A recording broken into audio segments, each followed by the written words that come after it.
السلام علیکم ناظرین، میں ہوں آپ کی میزبان مونا خان آپ کے شو ریئل پاکستانی کے ساتھ، اور آج کے ہمارا ریئل پاکستانی ایک ایسی ڈائنامک پرسنالٹی ہے جن کا تعلق بزنس کمیونٹی سے ہے۔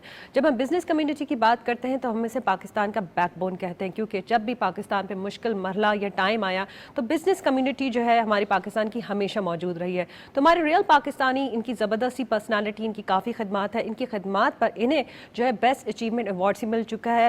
تو ون اینڈ اونلی آج کے ہمارے ریئل پاکستانی محمد حنیف میمن صاحب ہمارے ساتھ موجود ہیں۔ السلام علیکم سر، کیسے آپ؟ وعلیکم السلام، بہت شکریہ آپ کا کہ آپ نے اپنے ریئل پاکستانی شو میں بلا کے ہمارا موقف سننے کے لیے ہمیں یہاں مدعو کیا، اور آئی ول بی پراؤڈ کہ میں ایک ریئل پاکستانی ہوں، اسی ملک میں پیدا ہوا ہوں اور اسی ملک نے مجھے بہت خوش دیا ہے۔ سر میرے انٹرو میں ایک بڑی زبردست سی بات تھی، کیونکہ ہم مانتے بھی ہیں کہ جب بھی پاکستان پہ مشکل ٹائم آیا بزنس کمیونٹی، کیونکہ آپ جو ہے اپنے بزنس کاروبار سے منسلک ہیں، آپ لوگ ٹیکس بھی دیتے ہیں، آپ لوگ پاکستان کا جب مشکل ٹائم آتا ہے، اکانومی کی بات ہو، ابھی قدرتی آفات یا فلڈ کی میں ابھی بات بھی کر لیتی ہوں کہ جس طرح سے سیلابیہ، ہم یہ بھی دیکھتے ہیں کہ آپ کی ایسوسیشن، آپ جو ہے جس طرح سے آگے بڑھ چڑھ کے لوگوں کی ہیلپ کر رہے ہیں، تو کیا کہنا چاہیں گے آپ؟ بسم اللہ الرحمن الرحیم۔ میرا تعلق association of builders and developers of Pakistan کا، میں چیئرمین ہوں۔ آباد جسے ہم کہتے ہیں جو پورے پاکستان کی ہے، بالکل ہمارے پاس تقریباً 1400 ممبر ہیں آل اوور دا پاکستان، اور میجورٹی پورے پاکستان میں کام ہو رہا ہے۔ موسٹلی بلڈر ہمارا کراچی میں بھی کراچی میں کام کر رہا ہے، اور یہ وہ سیکٹر ہے کہ آفٹر دا ایگریکلچر جو جاب کریشن دیتا ہے، وہ کوئی بھی مزدور گھر سے اٹھ کے آ جائے، ہمارے پاس 1000 روپے پہ ڈیلی ویجز پہ کام کر لیتا ہے، جبکہ گورنمنٹ آف پاکستان کہتی ہے کہ لیبر طبقے کی منیمم سیلری جو ہے وہ 25,000 ہونی چاہیے، جبکہ ہم الحمدللہ 30,000 روپے دیتے ہیں۔ اور جب گاؤں دیہات سے کوئی اٹھ کر آتا ہے تو اس کے لیے کراچی یہ سمجھ لے، وہ یہ سمجھ کے آتا ہے کہ یہ دبئی ہے میرے لیے، چونکہ وہ جمعے کے بھی دن کام ہم سے مانگتا ہے اور اتوار کے دن بھی ہم سے کام مانگتا ہے، چونکہ ایک کمانے والا ہے، پیچھے 100 کھانے والے بیٹھے ان کے۔ ظاہر ہر فیملی کے اندر 7-8 لوگ کی تو ہم ویسے بھی کیلکولیشن کرتے ہیں، جب پانی کا ٹینک بھی بنا دے تو پر کیپیٹا ہم 6 پرسن کو کاؤنٹ کرتے ہیں، تو اس کا مطلب یہ ہوگا کہ جو مزدور طبقہ ہے تو 6 سے 8 تو گھر کے افراد ہوتے ہیں، اگر ماں باپ بھی ہے تو آرام سے وہ کما لیتا ہے اور آرام سے اپنے گھر کو چلا لیتا ہے۔ دوسری بات آپ دیکھیں کہ ملک کی اکنامی میں ہمارا بڑا کردار ہے، اور کسی بھی ملک کے اندر اگر کنسٹرکشن انڈسٹری کو بوسٹ ملے گا، چونکہ کنسٹرکشن انڈسٹری کے ساتھ ہم سے الائڈ 70 سے 72 انڈسٹریز ہے، جس سے ڈائریکٹلی اور ڈائریکٹلی گورنمنٹ آف پاکستان کو ٹیکسز بھی ملتے ہیں، اور ملک کی اکنامی میں بھی بڑا بوسٹ ملتا ہے۔ جب اتنے پہیہ چلتا ہے ہماری انڈسٹری سے تو ظاہر سی بات ہے کہ پاکستان کو ٹیکس بھی ملتا ہے، جاب کریشن بھی ملتی ہے، ان ایمپلائمنٹ بھی ختم ہوتی ہے۔ پھر اس کے بعد اسکل لیبر کے لیے ہم نے مختلف لوگوں سے، مختلف این جی او سے بھی کہہ لوں میں، جیسے ابھی ہم نے پاکستان انجینئرنگ کونسل کے ساتھ ایک معاہدہ کیا کہ جتنے بھی فریش آرکیٹیکٹ وہاں سے نکلتے ہیں وہ آباد میں آتے ہیں، ہم ان کو سرٹیفیکیشن دیتے ہیں، اور سرٹیفیکیشن دینے کے بعد ہم ان کو، جتنے بھی ہمارے ممبرس ہیں، ہم ان کو سرکولیٹ کرتے ہیں کہ یہ فریش لڑکے آئے ہیں، ان کو آپ اپنی سائٹوں پہ رکھیں تاکہ پڑھ کر آئیں یہ، ویری نائس، ایک طرح سے ان کو پلیٹ فارم مل جاتا ہے، اور ان کو ایک پلیٹ فارم ملتا ہے، اور وہاں پر یہ ایک فزیکلی کام بھی کرتے ہیں، اور پوری سائٹ کی جو کہنا چاہیے فرام دی گراؤنڈ سے لے کے ٹل فنیشنگ تک، تو ان کو تھیوری کے ساتھ ساتھ پریکٹیکل بھی کرنے پڑتا ہے، اور ہم ان کو سیلریز بھی دیتے ہیں اپنے پاس سے۔ آباد کا ممبر خود سیلریز دیتا ہے، اور یوں سمجھ لیں کہ انیشیلی اسٹیج پہ ہوتا ہے تو 30,000 ہم ان کو دیتے ہیں، جیسے جیسے اب اس میں سے کئی لڑکے ایسے بھی ہیں جو بہت جلدی بھی پک کر لیتے ہیں، تو ظاہر ہے ساتھ ساتھ انعاز بھی ہوتا رہتا ہے۔ اسی طرح ایک GIZ ایک جرمن این جی او سے جس نے آباد کے ساتھ مل کے کوئی 50-55 لڑکے سرٹیفیکیشن کیے اسکل لیبر کے لیے، ان سے ہمارا معاہدہ ہوا ہے، وہ ہمیں بھیجتے ہیں، ہم ان کو، ہمارے ممبر کو سرکولیٹ کرتے ہیں کہ اتنا اسٹاف آیا ہے اس اسکل لیبر کے لیے، ایک الیکٹریشین ہے، پلمبر ہے، چنائی والا ہے، پلستر والا ہے، بہت میکنیکل ہے، پھر پمپ صحیح کرنے والے ہیں، تو جتنے بھی اسکل لیبر کی ہمیں ریکوائرمنٹ ہے تو وہ سرٹیفیکیشن ہم نے کروا کر کے وہ بھی ہم نے اپنے آباد کے ممبر کو ڈپیوٹ کیے ہیں تاکہ آپ ان کو اپنی سائٹوں پہ لگائیں۔ اور ان کے ساتھ اسی طرح نسٹ کے ساتھ ہے، اسی طرح نیو ٹیک کے ساتھ ہے. آباد الحمدللہ ہر فورم کے ساتھ skill and in skill labour کے ساتھ بڑا کام کر رہی ہوتی ہے. تو اس سے ملک کو ترقی بھی ملتی ہے. سب سے بڑا ہے کہ جاب جو جس کے لیے حکومت خود بھی پریشان ہوتی ہے، تو یہ واحد ادارہ ہے کہ جسے اتنی جاب کریشن ملتی ہے کہ اس کی کھپت بھی ہوتی ہے. کیونکہ ایک پروجیکٹ اگر ہمارا چلتا ہے نا تو اس کے اندر سمجھے کہ skill and in skill labour تقریباً 100 خاندان پلتے ہیں ایک پروجیکٹ سے. میں بہت کم بات کر رہا ہوں، کہیں اس سے زیادہ بھی ہوتی ہے. ڈپینڈ کرتا ہے کہ والیوم آف دا پروجیکٹ کیا ہے. کہیں 200 بھی ہے، کہیں 250 بھی ہے. تو والیوم تو ایک منیمم پروجیکٹ کی بھی ہم بات کریں تو 100 خاندان ایک پروجیکٹ سے اللہ تعالیٰ ان کو روزی دیتا ہے وہاں پہ. اور یہ واحد ادارہ ہے جو اتنی جاب کریشن کرتا ہے. اچھا سر، آپ آباد کا جب ذکر کر رہے ہیں، آباد کی کنٹریبیوشن جہاں تک ختم نہیں ہوتی، ہم نے کہا کہ اس سے بڑھ کر جب بھی پاکستان پہ کوئی بھی مرحلہ آ جاتا ہے، مشکلات آتی ہیں، تو ہم نے یہاں پہ بھی دیکھا کہ آباد از آلویز دیئر. تو ایز بینگ اے چیئرمین آپ کیا سمجھتے ہیں ابھی موجودہ جو سیلاب آیا ہوا ہے، کیونکہ آپ لوگ اس پہ بڑھ چڑھ کے کام بھی کر رہے ہیں اور آپ خود گئے ہیں ابھی جو حالیہ 2 دن آپ ٹریولنگ کی اور پھر آپ نے خود دیکھا، لوگوں کو خود سامان ڈسٹریبیوٹ کیا، تو اس بارے میں بتائیں اور کیا کہنا چاہیں گے آپ؟ دیکھیں 2005 میں بھی جب ارتھ کوئک آیا ہے پورے نارتھ کی طرف، آباد نے بہت کام کیا اس کے اوپر بھی.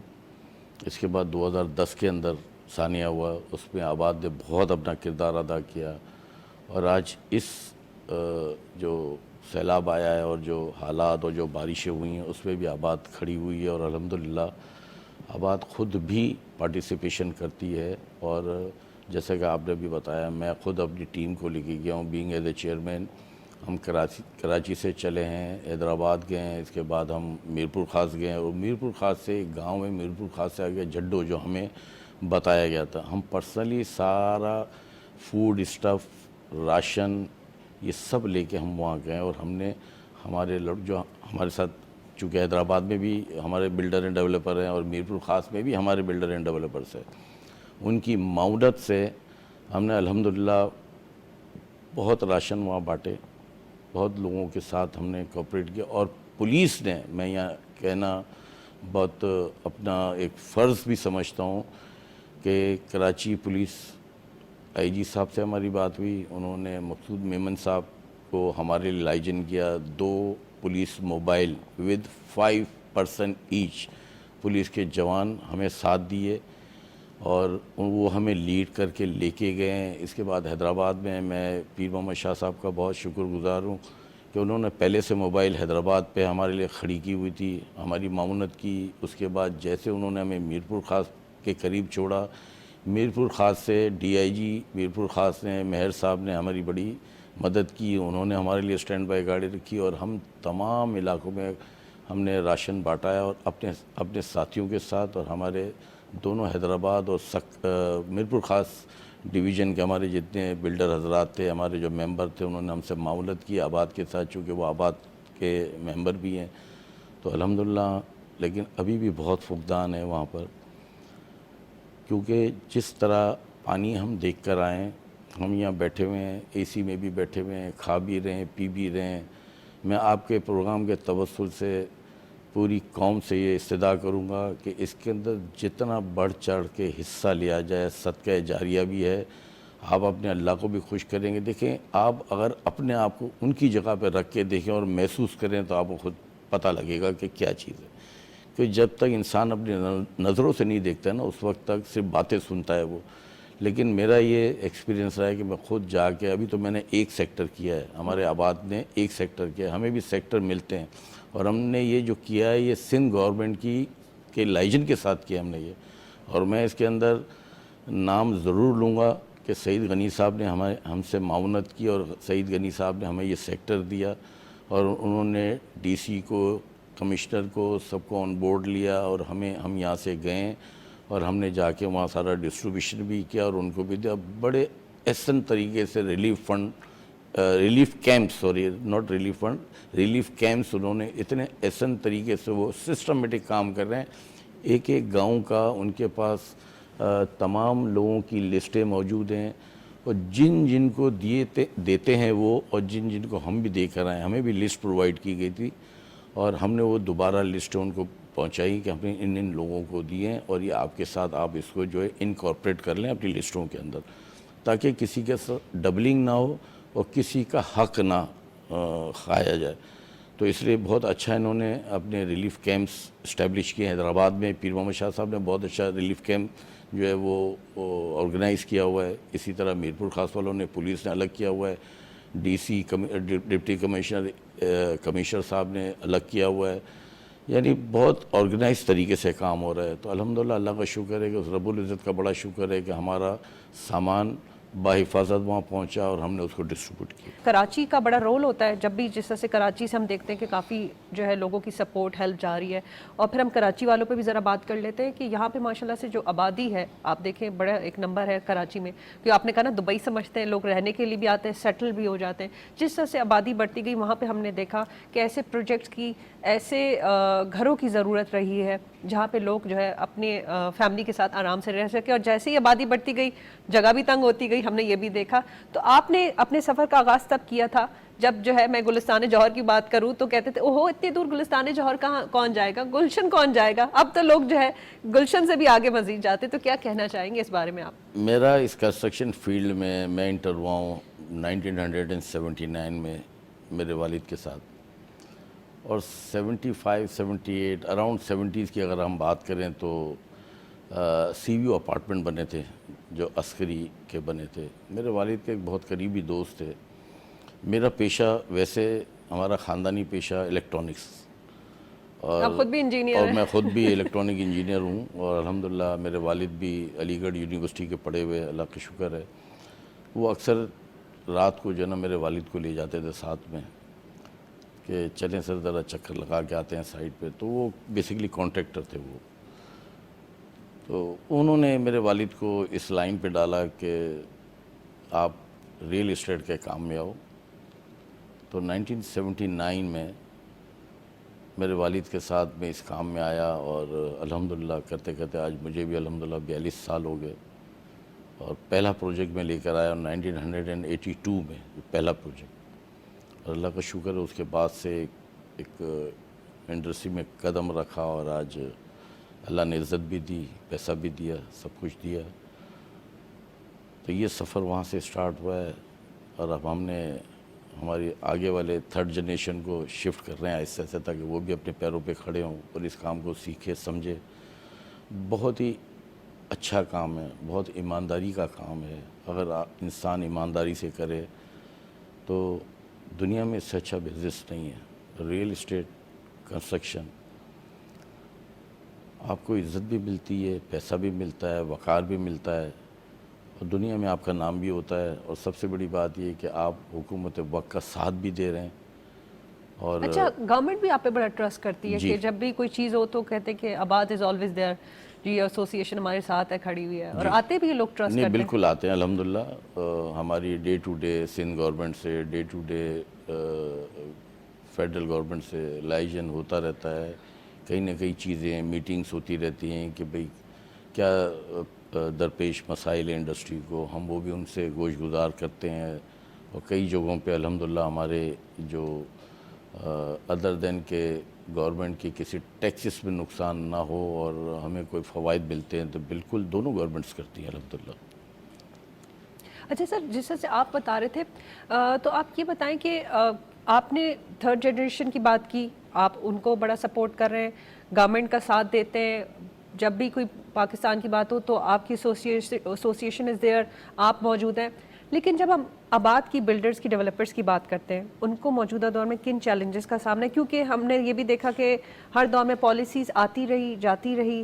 اور آپ کتنے مطمئن ہیں کہ ان کو کتنی اسپیس دی جا رہی ہے، کتنا ان کو، obvious سی بات ہے یہ آپ لوگوں کو بھی تو وہ اسپیس چاہیے ہوگی، وہ سپورٹ چاہیے ہوگی، گورنمنٹ کی اس طرح کی پالیسیز آنی چاہیے تاکہ یہ انڈسٹری گرو کر سکے.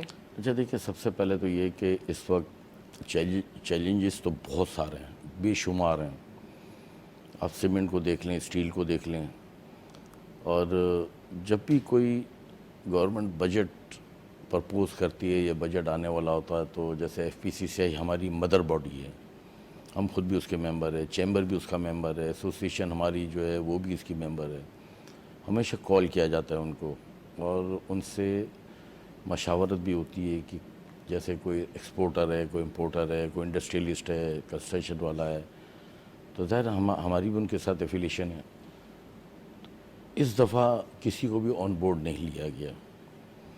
دوسرا ہے کہ اس وقت cost of construction ultimately double ہو چکی ہے ڈیو ٹو دی ڈالر کی وجہ سے، کہ ڈالر کہاں سے کہاں پہنچ گیا. اسٹیل اس وقت ہم خرید رہے ہیں، ابھی بہت زیادہ خاطر خواہ اضافہ نہیں ہوا ہے، 5,000-5,500 روپے ٹن پہ کم ہوا ہے، لیکن ایک سال کے اندر اسٹیل مور دین ڈبل ہو گیا ہے، سیمنٹ مور دین ڈبل ہو گیا ہے، کیبل دیکھیں مور دین ڈبل ہو گیا ہے. غرض یہ کہ میں اس کی اگزامپل اس طرح دے دوں کہ سوئی سے لے کے ہوائی جہاز تک ڈبل ہو چکا ہے، یعنی اتنا مٹیریل اس کے اندر لگتا ہے. جو میں آج 70-72 الائنڈ انڈسٹریز کی بات کرتا ہوں، اس پہ سب چیزیں آ جاتی ہیں. اس میں بہت ساری چیزیں، ایک کیل ہے نا ہمارا کیل، یہ پوری بلڈنگ بناتا ہے. تو آدمی سوچے گا یہ کیل کیسے بلڈنگ بناتا ہے. تو اب مقصد ہے کہ اس دفعہ اس دور میں اگر ہم دیکھتے ہیں چھت کا کسی بھی شہری کا سوچنا کوئی آسان بات نہیں رہی ہے کہ وہ اپنے لیے گھر بنا سکے. میں ابھی اسی پہ آتا ہوں. آج سے اگر 20 سال یا 22 سال پہلے چلے جائیں تو اس وقت کراچی کے اندر تقریباً 15-16% کچی آبادی ہے، جسے ہم سلمس ایریا کہتے ہیں.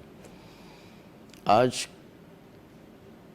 سلمس ایریا جو ہے نا 54% ہو گیا ہے، چونکہ گھر نہیں بن رہے، گورنمنٹ نے گھر نہیں بنائے. آج بھی اسٹیٹ بینک کی رپورٹ کے مطابق 1 ملین گھروں کی شارٹیج ہے، جو کہ ہمارا پرائیویٹ ممبر 3.5 سے 4 لاکھ گھر بنا کر کے لوگوں کو پرووائڈ کرتا ہے. لیکن آج ہمارا ممبر اس لیے بھی پریشان ہے کہ الٹیمیٹلی کاسٹ ڈبل ہو گئی ہے. جن سیکٹرز کے اندر، جن ایریاز کے اندر، جیسے اس کو آپ نارتھ کراچی کہہ لیں، نیو کراچی کہہ لیں، سرجانی ٹاؤن کہہ لیں، اسکیم 33 کہہ لیں، جنہوں نے 2 سال پہلے 1.5 سال پہلے اپنے یونٹس 6,500 روپے اسکوائر فٹ میں بیچے، چونکہ اسٹیل اس وقت 1 لاکھ کے قریب تھا، پھر بھی وائبل ہوتا تھا. بٹ آج وہ نہیں بنانے سے قاصر ہیں کیونکہ ڈبل کاسٹ ہو گئی ہے. تو ہمیں صرف خدشہ ہے کہ ہم حکومت پاکستان سے آپ کے پروگرام کے توسل سے یہ ضرور چاہیں گے کہ ہماری مشکلات کو دیکھ کر کے ہمیں ٹائم دیا جائے تاکہ ہم گوش گزار کر سکیں، اس لیے کہ ہمارا ممبر وہ کنسٹرکشن کرنے سے قاصر ہے. اور اس طرح فارن ایکسچینج بھی اور یہاں کی لوکل جو ہماری پرچیزر ہیں ان کا ٹرسٹ جو ہے نا وہ شیک ہو رہا ہے، پہلی چیز. دوسری چیز، ہمارے پاس فقدان ہے کہ لو کاسٹ ہاؤسنگ کے لیے ہمیں کوئی زمین پرووائڈ ہو، کیونکہ ایز پر لا اس وقت الاٹمنٹ بند ہے، لہذا ہو نہیں سکتی وہ. ہم builder as a local market سے پرچیز کر کے بناتے ہیں، ہمارے لیے بڑے پرابلمس ہیں. اب 6,500 میں اس وقت کاسٹ آف کنسٹرکشن 5,000 روپے آ رہی ہے، تو 6,500 میں جسے بیچا تو زمین کی کاسٹ کدھر ہے، ایڈمن کاسٹ کدھر ہے، ٹیکس گورنمنٹ کا کدھر ہے، اس کے آفس کا خرچہ کدھر ہے، بنا ہی نہیں پائے گا وہ. ابھی ہمارا ایک ڈیلیگیشن، میں تھوڑا سا اس بات کو تھوڑا سیلیبریٹ اور کر دوں، ہمارا ایک ڈیلیگیشن ابھی آباد کا گیا تھا ریسنٹلی، جس میں کسی وجہ سے نہیں جا سکا. تو ہمارے سابقہ چیئرمین بھی گئے ہیں اور ہمارے جو کنوینئرس ہوتے ہیں وہ بھی گئے ہیں، اور جو ہماری تقریباً 52 کنوینئرشپس ہوتی ہیں جس میں مختلف ہوتی ہے، ہر ڈپارٹمنٹ کی کنوینئرشپ الگ ہوتی ہے، اسٹیل کی الگ ہے، سیمنٹ کی الگ ہے. تو یہ سارا ہماری جو 6-7 کنوینئر اور سابقہ چیئرمین گئے تھے ایران کے اندر. اس وقت 1,10,000 روپے ٹن سریا ہے. گورنمنٹ آف پاکستان اگر 60,000 روپے بھی لیتی ہے اس کے اوپر ٹیکس تو 1,70,000 روپے کا پڑتا ہے، پر وہ ہم بارٹر سسٹم پہ لے سکتے. تو میں یہ چاہوں گا کہ گورنمنٹ کو کوئی ایسا لیگل فریم ورک بنا جائے کہ ان کی کیا ریکوائرمنٹ ہے، کہ وہ ہم سے کیا چاہتا ہے اور ہم ان سے یہ چیزیں لیں. سیمنٹ بھی سستا مل رہا ہے، اسٹیل بھی سستا مل رہا ہے، اور بہت چیزیں، گلاس، ایلومینیم، ہر چیز بنا رہے وہ. تو ہم یہ چاہیں گے کہ اس کا کوئی لیگل فریم بنا کر کے کہ تھوڑا سا اس سیکٹر کو تھوڑا سا انسینٹیو دی جائے، تاکہ دیکھیں روزگار بھی ملے گا، ڈائریکٹ اور انڈائریکٹ ٹیکسز بھی حکومت کو ملیں گے. تو ملک کی اکنامی میں ہمارا بہت بڑا کردار ویسے بھی اور ویسے بھی رہے گا. اچھا حنیف صاحب، آپ کی جو ساری گفتگو میں نے بڑے غور سے سنی ہے، اور آپ کی مجھے بات بڑی اچھی لگی. آپ نے مسئلہ بھی بتایا، مسئلے کا حل بھی بتایا. ہمارے دیکھنے والوں کے لیے، ناظرین کے لیے کوئی پیغام آپ دینا چاہیں تو پلیز. ریئل پاکستانی بنیں زبردست. اور ہماری قوم کا ساتھ دیں اور ان غریب نادار لوگوں کا ساتھ دیں. بلکہ میں ایک تھوڑا سا اور آپ کو بیچ میں بتاتا چلوں کہ ایسے لوگوں سے بھی میں ملا ہوں وہاں پہ جن کی 500 ایکڑ 1000 ایکڑ زمین، جس پہ جو آم کے باغات تھے، آم کا تو سیزن ختم ہو گیا، کیلے کے چل رہے ہیں، وہ سب فنش ہو گئی ہیں. جو دینے والے تھے نا آج لینے والے وہ بن گئے. تو میں آپ کے پروگرام کے توسل سے یہ تمام پاکستانیوں سے، ریئل پاکستانیوں سے میں یہ اپیل کروں گا کہ آگے بڑھ چڑھ کر حصہ لیں اور ان دکھی انسانیت کی خدمت کریں، اور جس سے جتنا آپ کا 1 روپیہ جو ہے نا وہ اس وقت 1 کروڑ روپے کے برابر ہے.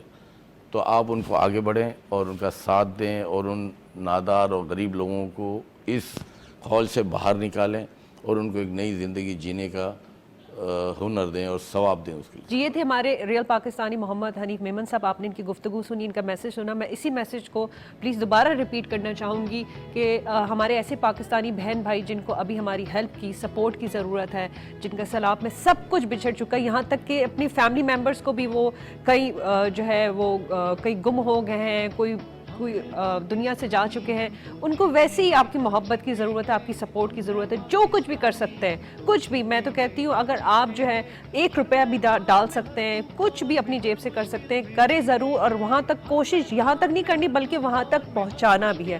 اسی بات کے ساتھ کہ اپنا بہت خیال رکھیں. مجھے مونا خان کو اجازت دیجیے. پاکستان زندہ باد.